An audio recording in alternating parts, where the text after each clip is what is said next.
오늘 아침에는 주식창을 켜는 순간부터 기분이 좋았던 분은 거의 없었을 거예요. 밤사이 미국 반도체 폭락했지, AI 버블이 끝났다는 기사들 쏟아졌지, 코스피가 개장하자마자 그대로 무너졌죠. 불과 일주일 전까지만 해도 8천 후반을 바라봤는데 순식간에 약세장 문턱까지 밀려 내려온 거예요. 이런 생각 들 수밖에 없죠. 이번에 진짜 끝난 거 아닌가? 와, 그런데 오전 10시에 물론 쇼츠에서 미리 한번 다루긴 했지만은 MTS 화면에 딱 하나 숫자가 떴죠. 그런데 이 숫자를 보는 순간에 아마 많은 분들이 이런 생각이 들었을 거예요. 야, 잠깐만. 큰 손들이 슬슬 움직이는데? 오전 초반 때만 하더라도 떨어질 때는 공포감 때문에 그런 생각이 안 들죠, 처음에는. 아, 이것도 어제 이어서 하락하네. 분할 매수고 뭐고, 이거 손이 잘 안 나가죠. 그런데 그냥 몇십 분 뒤에 코스피가 저점에서 700포인트 넘게 반등했고, 삼성전자가 8% 넘게 급등했죠. 삼전뿐만 아니라 밀렸던 삼성전기라든가 SK하이닉스라든가 다들 절치부심하고 영차 허겁지겁 밥 먹은 거 소화도 못 시키고 막 달려왔어요. 10시쯤에 그럼 어떤 숫자가 있었길래 이 친구들이 이렇게 급하게 다시 쫘자자작 오후에 올라와 줬을까? 이 과정을 알면은 다음부터는 우리가 조금 더 편하게 분할 저점 매수 타이밍을 가져갈 수 있겠죠. 그래서 잠시만 다시 오늘 시간을 오전으로 돌려보면은 한 9시 45분 정도 프로그램 순매수 상위를 우리가 열어보는 순간 손이 잠깐 멈추죠. 1위가 삼성전자. 당시 상승률이 그냥 0.26% 정도. 아, 0.2% 오른 게 뭐가 이게 특별한가? 근데 오히려 그게 더 이상하죠. 왜냐하면 프로그램 매매는 감정으로 움직이지 않죠. 무섭다고 팔지도 않고 흥분해서 따라 사지도 않아요. 정해진 조건이 충족되면은 기계적으로 매수하고 조건이 깨지면 기계적으로 매도하죠. 다시 말해서 시장 참여자 중에서 가장 냉정한 사람이에요. INTJ인가 그러면? 그런데 그 냉정한 돈이 오늘처럼 시장 전체가 무너진 날의 초반에 가장 먼저 선택한 종목이 삼성전자. 우리 머릿속에 하나의 질문이 떠오르죠, 그러면. 혹시 우리가 보고 있는 폭락과 큰손분들이 보고 있는 폭락이 서로 다른 건 아닌가? 같은 공간에서 다른 시간의 경계선에서 투자를 하는 건 아닐까? 자, 왜 하필 삼성전자였을까? 반도체라면 SK 하이닉스도 있고 한미 반도체도 있고 아 진짜 언제 올라올까요? HPSP도 있고 AI 열풍에 직접 수혜주들도 많죠. 그런데 프로그램은 그 수많은 종목을 제쳐두고 가장 먼저 삼성전자를 담기 시작했다. 여기엔 이유가 있죠. 시장을 움직이는 큰 돈은 절대 가장 위험한 곳부터 들어가지 않아요. 반대로 가장 안전한 곳부터 발을 뜨거운 목욕탕 물에 천천히 담그듯이 가장 얕고 안전한 곳부터 발을 넣으면서 이 뜨거운 온도를 확인하죠. 큰손 분들도 바닥이라고 확신 없을 때에는 가장 먼저 대장주를 삽니다. 코스피의 대장은 그쵸, SK 하이닉스도 있지만은 삼성전자죠. 그래서 오전에 프로그램 순매수 1위가 삼성전자라는 사실을 우리가 본다면은 이 돈은 수익을 노리는 돈이라기보다 시장이 정말 무너지는지 확인하러 들어온 돈일 수도 있다. 그러다 보니까 그 다음 리스트들도 되게 재밌어지죠. 프로그램 순매수 상위 종목들을 계속 우리가 내려보면은 익숙한 이름들이 줄줄이 사탕. 삼성전기, 대덕전자, ISC, 한미반도체, HPSP. 공통점이 뭘까? 전부 오늘 가장 크게 한 대 얻어맞고 뚜까 그냥 구석에 찌그러져 있던 분들이죠. 쉽게 말하면 시장에서는 사람들이 겁에 질려 던지고 있는데 프로그램은 오히려 그 물량들을 조용히 받아내고 있었다. 이거 그냥 저가 매수 아닌가? 그쵸? 저가 매수죠. 그런데 중요한 거는 누가 저가 매수를 하고 있느냐? 개인분들이 바닥이라고 생각하는 거랑 프로그램이 바닥이라고 판단하는 거는 완전히 다른 이야기죠. 프로그램은 감정이 없어요. 뉴스도 안 보죠. 유튜브도 안 봐요. 오로지 확률이 높다고 계산될 때만 그때 움직이죠. 과거 케빈 워시 영상 때도 다뤄봤지만은 그렇죠. 하락을 했을 때 1차 반등 구간이 있죠. 바로 일목균형표의 선행 스팬 1. 딱 일봉상 그 지점에서 아니면 누군가는 60일 이동 평균선이라고도 하죠. 여기서 일단은 기계적으로 매수가 들어올 수밖에 없다. 갑자기 그러고 나서 선행 스팬 2, 이 구름대를 깨고 내려가면은 정말 공포의 공포가 엄습하는 거예요, 그때부터는. 그때부터 들어간 분들은 정말 용자죠. 기다림에 미덕도 있는 분들이고. 하지만 프로그램 상위 종목, 더불어서 일목균형표, 차트, 이평선들의 움직임, 이것보다도 힌트는 이미 어젯밤 미국 시장에서 나와 있었죠. 그런데 시장에서는 대부분 이 신호를 완전히 반대로 해석했어요. 어젯밤 미국 시장도 처음에는 우리와 똑같았죠. 모두가 같은 뉴스만 보고 있었는데 고용이 망했다. 그런데 월간은 정작 다른 숫자를 봤죠. 그리고 그 숫자가 오늘 한국 시장까지 이어졌다. 자, 뉴스 헤드라인에 고용 쇼크. 6월 신규 고용이 시장 예상치를 크게 밑돌았다. 겉으로만 보면은 경기 침체가 시작되는 건가? 그럼 이렇게 생각이 들죠. AI 이제 끝났나? 반도체 끝났나? 위험 자산 다 팔아야 되나? 그런데 월가는 조금 다른 질문을 하기 시작했죠. 정말 AI가 끝나서 반도체가 떨어진 걸까? 이 질문하다가 모든 걸 바꿨죠. 왜냐하면 실제 데이터를 보면은 AI 산업의 펀더멘탈은 거의 흔들리지 않았기 때문에. 자, 우리가 누차 계속 이야기하지만은 불과 얼마 전에 마이크론이 1,000억 달러 규모의 장기 계약을 공개했죠. 한국의 메모리 수출도 폭발적으로 늘고 있어요. 데이터 센터 투자 역시 그 계획이 크게 줄었다는 증거도 없습니다. 그런데 하루 만에 반도체 주식들이 무너졌다. 이상하죠. 그래서 빠른 돈들은 주가보다 먼저 돈의 이유를 분석하기 시작했죠. 그러다 보니까 아주 중요한 단서가 나왔죠. 지금 시장 움직임은 펀더멘탈 문제가 아니라 포지셔닝의 문제다. 이 말을 쉽게 번역하면은 회사가 나빠져서 파는 게 아니라 너무 많이 올라서 차익 실현을 하고 있어 얘들아. 자, 시험을 망쳐서 집에 가는 학생과 시험을 다 잘 보고 일찍 귀가하는 학생 둘 다 교실에서 나오죠. 겉을 보면 똑같죠. 하지만 이유는 완전히 다르죠. 지금 반도체도 마찬가지예요. 주가는 내려가고 있지만은 그 이유가 산업이 망해서인지 아니면 많이 올라서 잠깐 쉬는 것인지 완전히 다른 이야기예요. 그리고 몇몇 빠른 돈들은 후자에도 은근한 방점을 두기 시작했다. 자, 그리고 이 지점에서 결정적인 포인트가 하나 더 터지죠. 한 가지 정말 중요한 뉴스가 나왔는데 오늘도 메타였죠. 어제도 메타, 오늘도 메타. 많은 뉴스들이 나왔잖아요, 오늘. 메타가 AI 투자가 둔화됐다. 하지만 실제 내용을 보면 조금 다르죠. 저커버그가 AI 개발 속도가 기대보다 느렸다고 말했어요. 많은 분들이 이 말을 듣고 야, 봐. AI 투자 줄이고 있잖아. 돈 다 빼! 이렇게 해석했죠. 하지만 정반대로 읽은 세력들도 있었는데 왜냐하면 개발 속도가 느리다는 말은 AI를 포기했다는 뜻이 아니라 아직 완성되지가 않았다. 오히려 모델이 완성되는 순간 다시 엄청난 컴퓨팅 자원이 필요해지죠. 그래서 제프리스를 비롯한 여러 기관들은 메타가 AI 투자를 줄인다는 해석은 본질을 잘못 본 것이다. 즉 AI가 끝난 것이 아니라 잠시 숨을 고르는 과정이라는 거예요. 자, 그렇다면 여기서 하나가 연결되죠. 미국에서는 펀더멘탈은 그대로인데 돈만 빠지고 있었고 한국에서는 프로그램이 가장 먼저 삼성전자를 담기 시작했다.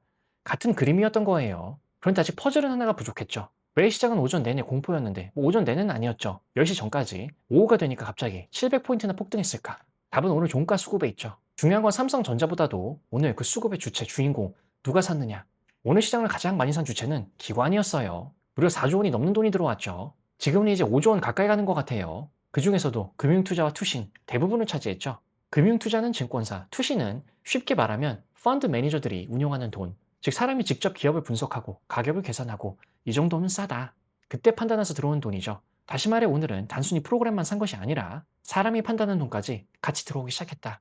AI뿐만이 아니라 사람도 머리 쓸 줄 알아요. 아니 그 사람이 AI를 써서 들어왔을 수도 있죠.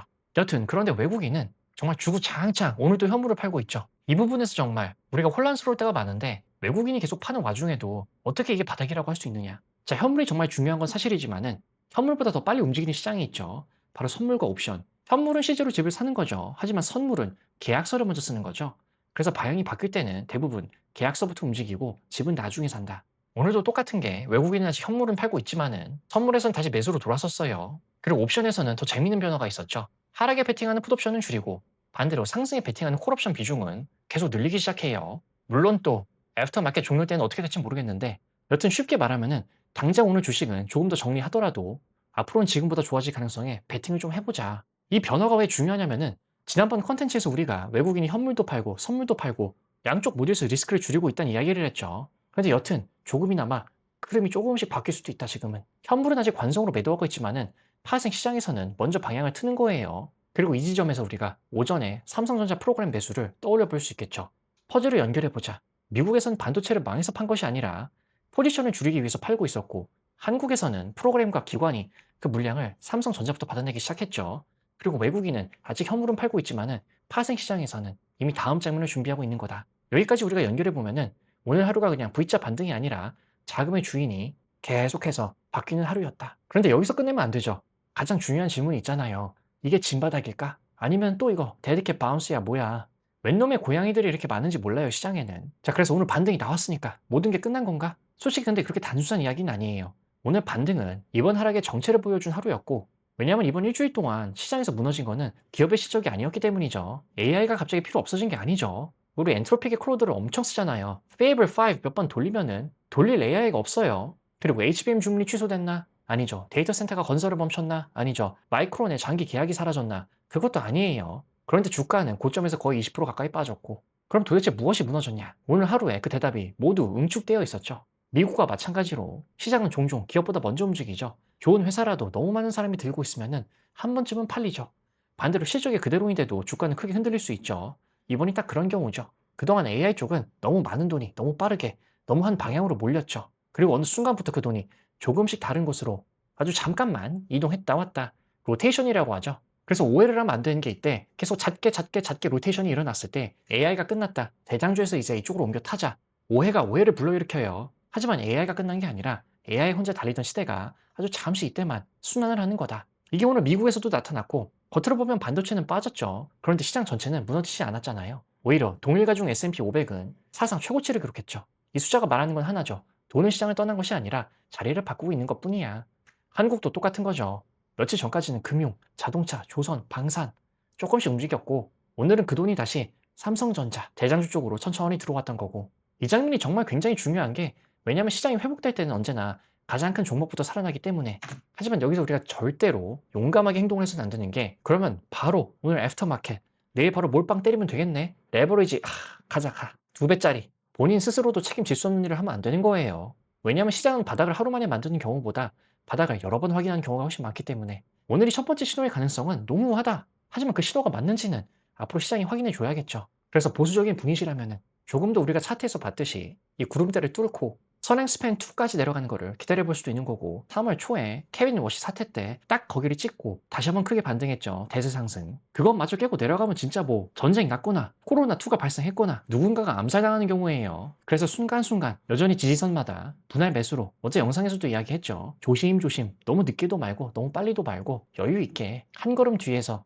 지수 바로 등 뒤에서 그때 천천히 다가가자. 와이프한테 싸대기 맞죠. 여튼 그래서 그 신호가 맞는지는 앞으로 시장이 계속 확인해줘야 돼요. 외국인이 계속 연속적으로 현물을 사기 시작하는가 아니면 그 매도의 강도가 줄어드는가 오늘 저점을 다시 깨는가 프로그램이 계속 삼성전자를 모아가는가 그리고 미국 반도체가 다시금 안정을 찾는가 진짜 추세 전환의 서막이겠죠. 다만 이때는 이제 발목, 발등이 아니라 무릎 또는 허리에서 다시 올라갈 때의 타이밍일 수 있다. 그래서 개인 투자자분들 성향에 따라서 이건 알아서 내가 감내할 수 있는 선에서 알아서 분할 매수하자. 바닥은 정말 아무도 몰라요. 아무도 바닥을 맞힐 수는 없죠. 하지만 바닥을 만드는 과정은 볼 수가 있죠, 우리가. 금일 우리가 본 것도 바로 그거고 뉴스는 폭락과 V자 반등만 이야기하지만은 그리고 대부분 점심 식사하면서 카페 가서 커피 한 잔 때리면서 공포 또는 희망만 이야기하죠, 극단적으로.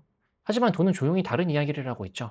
프로그램이 먼저 움직였고 기관이 받기 시작했고 파생 시장이 방향을 틀까 말까 그리고 이 모든 변화는 가격보다 언제나 먼저 나타나고 있죠. 그래서 언제나 뉴스보다 주가보다 돈의 발자국으로 봐야 된다. 그리고 마지막으로 당부드리고 싶은 정말 중요한 이야기가 있는데 아직 발전을 더 계속 많이 해야 되는 채널인데 계속해서 사칭, 유사품, 사기, 가짜 계정들이 특히나 인스타그램에서 DM으로 계속 구독자분들, 팔로워분들한테 검은 마술을 뻗치고 있어요. 자, 영머니 이슨영에서는 인스타그램에서 블루 배지를 단 하나의 계정만으로 운영하고 그 외에 유튜브, 틱톡 각각 한 계정씩 현재 총 이 3계정에서만 운영하고 있어요. 그 외에 영머니 이슨영과 관련된 사람이다, 양성된 제자다, 사업 파트너다 이상하게 여러분들을 도와드린다면서 먼저 문자나 DM 솔직히 육아와 와이프 눈치 보느라 너무 죄송하지만은 먼저 제가 문자나 DM을 보낼 여력이 안 돼요. 즉 먼저 여러분들에게 문자나 DM, 전화가 가는 영머니 이슨영 유사품은 모두 다 가짜다. 영머니 이슨영 유튜브 쓴영님들을 위한 멤버십만이 유일하게 지금 영상 외에 여러분과 연결이 되는 연결고리예요. 그러니 절대로 유사품 및 사칭범에 주의하자.